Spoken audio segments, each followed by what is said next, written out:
As you pull open the door of the Broken Quill Tavern, the smell of ale hits you and faces turn to greet you.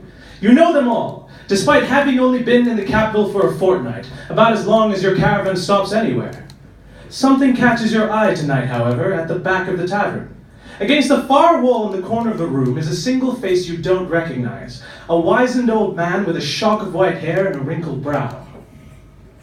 He looks at you knowingly. Well, you think. You've got to know everyone else here, might as well introduce yourself. You slide 6 copper pieces with the king's handsome face on them over to Harlow, the barkeep. He smiles, and he taps off 2 mugs of chilled ale for you.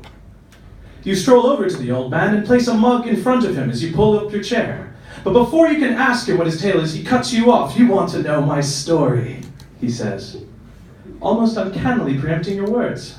After a pause, he smiles and adds a single word. Again. You pride yourself on never forgetting a face, and you do not recognize the man at all. This curiosity, and the man's harmless appearance, incline you to sit down and simply nod at him to tell his tale. He begins. I was the high priest of Mar Oka, the god of Father History, as we call him here in the capital. They used to call him the young man of old days. I always liked that name. Across the 3 rivers, they call him the scribe of old tales.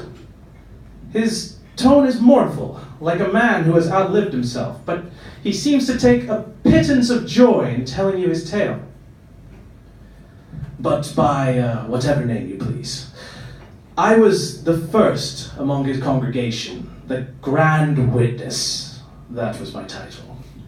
All of Morocco's priests and scholars are historians themselves, and I've written the histories of paupers and princes alike. In our very capital, your humble friend here was personal historian to the king. That was before the darkness came. A plague in the minor kingdoms was the word. Inexorable, fatal beyond all measure, and eradicating the fiefdoms of man one by one. Punishment for our sins, some theorize. Man is ever avaricious, wanton, and base, is he not? But in fact, it was no plague at all. News came to the king that a god, some ancient god of pestilence incarnate, walked the world, and bearing such a grudge against man that he would see every single human dead without fail. Every legion thrown at this god had fallen without even the semblance of a winnable battle. The refugees arrived in the capital by the thousands, and the city swelled as the death of our people approached.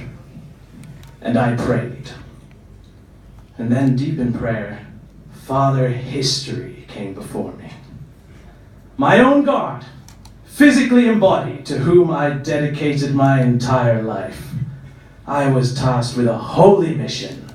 He said to me, "It is ever the historian who must be dispassionate, who must observe, who must endeavor to scribe earnestly, so that no truth is lost to time."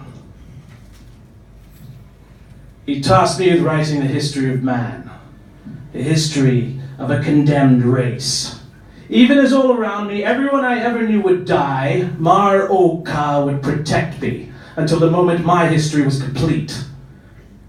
He knew the curse of this, that I would be the last of my kind, the suffering I would see and endure.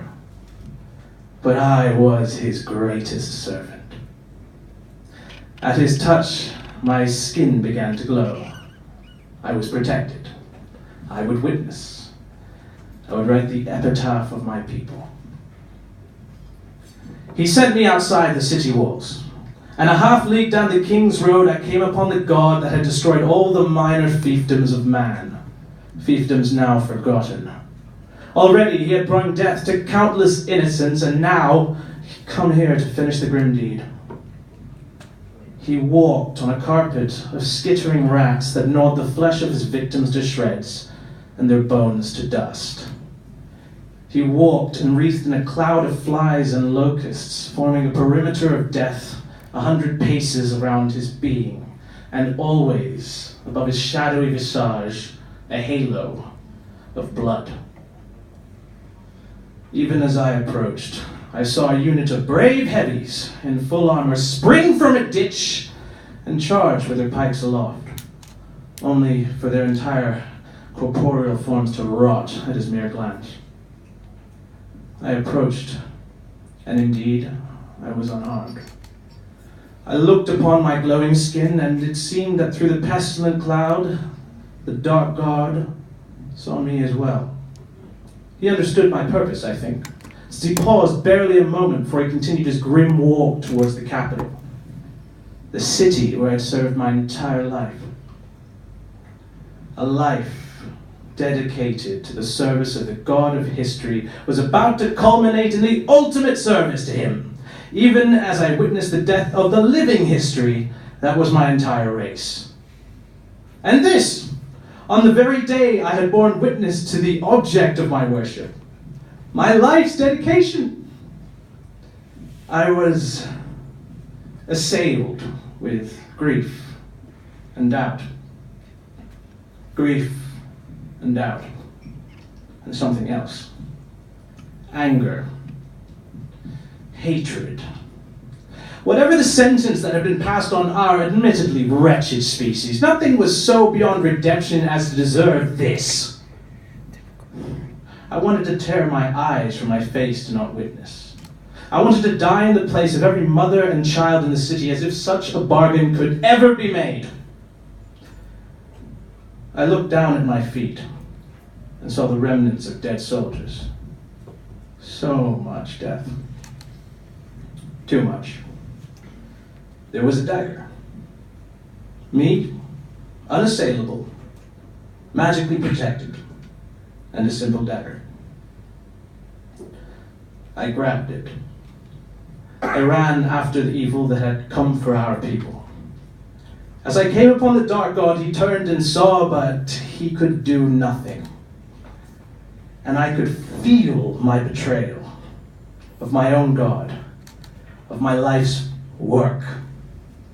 At the center of the swarm, I saw the god in some truer form, man-shaped, 2 arms and 2 legs, wretchedly old, pocked flesh, and a toothless grin. I thrust the dagger into his flesh, over and over again, until he moved no more. And in that moment, I saw my god, Maroka, Father History, standing on the parapet in the distance. I felt the curse he wove into me, that I would never tell this, nor any other tale to be remembered again. Nor would any man recognize me or my deeds forevermore. Small price to pay, I suppose. You stare at the old man sitting across from you. How long have you been staring? Did he speak? You return to the bar. You notice at the back of the tavern an old man with a shock of white hair and a wrinkled brow, drinking a brew, and you do not recognize him at all. But it doesn't feel like a night for talking to strangers.